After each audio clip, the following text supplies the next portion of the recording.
Hi guys, thanks for joining us again on the channel. So there's a reason I haven't talked about this one until now. It's not because I didn't want to talk about it, but because I needed to get it right, and now the wait's over.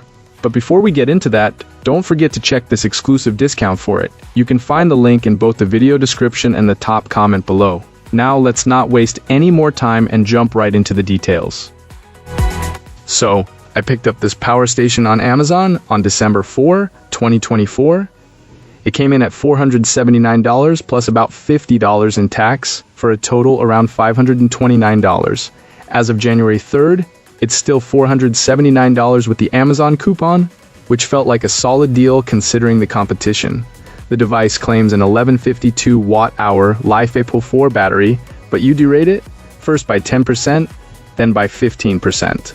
So you're looking at roughly 900 watt-hours usable with the built-in inverter. In real life, that's about what I've seen, so I'd plan on around a 900 watt-hour capacity for planning purposes.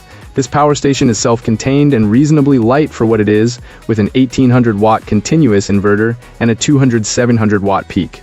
It's big enough to run a single 120 volts appliance in my kitchen. Think toaster oven, microwave, or a coffee pot for short bursts. It's portable enough to move into the kitchen when needed, and the performance is solid while you're there.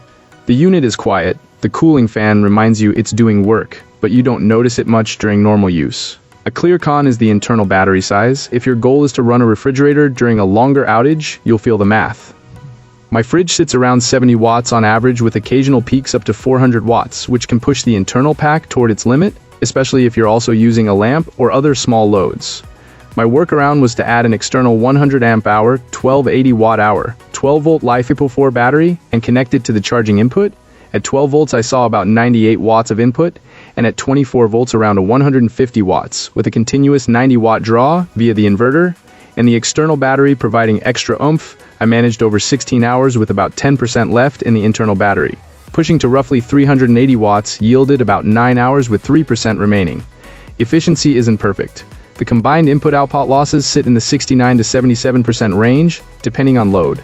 Still, the pairing of this power station with the external battery is practical for longer runtimes where the internal pack alone would fall short. Charging and monitoring are straightforward. You can pass through charge, and there's a simple app to keep an eye on things.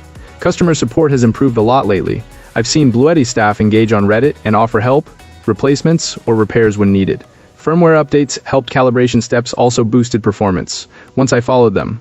Bottom line, this power station shines when you're willing to add an external battery for longer sessions. It's a portable, capable core unit that fits well in a home for outages or in a camper setup for running essentials without hunting down wall outlets. If you're after maximum runtime without leaning on a bigger, heavier model, this pairing is worth considering.